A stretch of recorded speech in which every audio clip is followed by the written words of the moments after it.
Hey guys, welcome back to NextWave News.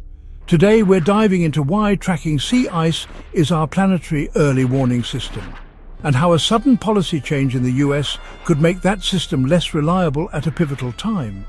Sea ice matters. It reflects sunlight, keeping our planet cool.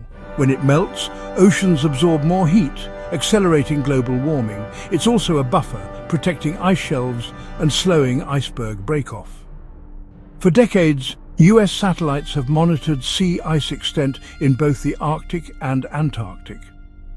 One of the key programs feeding this data has been run by the Department of Defense, delivering consistent measurements used in global climate models. Many scientists call it their heart rate monitor for the planet. But here's the catch. Starting July 31st, that DoD data feed shuts off. That means crucial satellite updates will vanish from the global record at a time when Antarctic sea ice is at record lows and iceberg breakoffs are accelerating.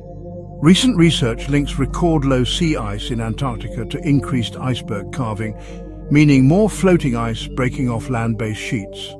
That's raising global sea level projections faster than expected. Without continuous monitoring, scientists warn our models could dangerously underestimate sea level rise. The National Snow and Ice Data Center is trying to plug the gap using different satellites with newer sensors. But different instruments present challenges. Mixing old and new data can skew trends, leading to uncertainty about how fast change is happening. This isn't abstract. There are real-world consequences.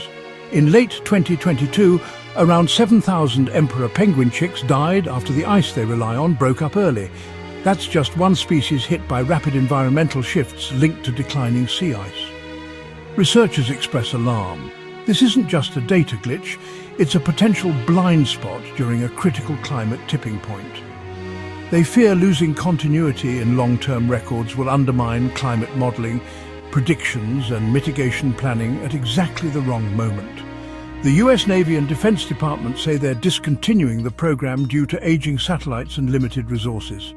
Some see this move as part of broader cuts to environmental and climate monitoring, which could have knock-on effects worldwide.